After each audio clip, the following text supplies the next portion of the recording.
نتواصل معكم متابعينا مشاهدينا الكرام صوتا يلي بالاخر من اشواط المتعه والحماس. انطلق الشوط الاول والرئيسي لسن الفريد الابقار من المسافه الى 1500. اذا انطلقت الاسماء واندفعت الشعارات للبحث هنا عن الفوز وعن النومات الغالية. المقدمة والصدارة المركز الأول هنا متعبة وكايد بن سليمان الجهنية من ينطلق على المركز الأول.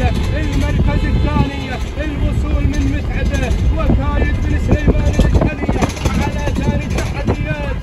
ثالث المراكز نايف بن مسعود الجهنية من يغير على ثاني المراكز هنا مع أمجاد. رابع التحديات أو المركز الثالث نصر وأحمد بن حامد المغربي من ينطلق على ثالث المراكز.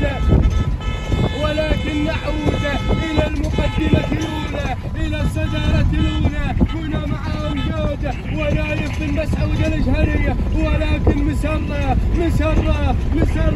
وأحمد بن حامد المغربي.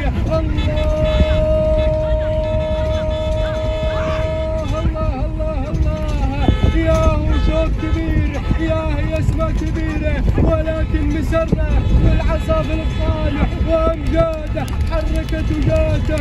الله ياهو شوط طارا راحا الله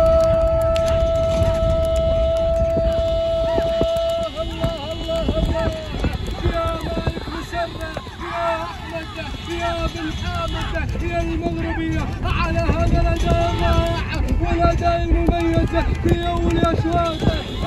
فريد الابتار هنا منطقة الأعلام تقف ترحيبا بمسرة وبشعار مسرة هنا لأحمد بن حامد المغربي. لحظة الوصول معلنة الفوز والانتصار. تهانينا والف مبروك. ثاني المراكز الوصول من متعبة وكايد بن سليمان الجهني. ثالث المراكز أمجاد لنايف بن مسعود الجهني. تهانينا والف مبروك لجميع الفائزين.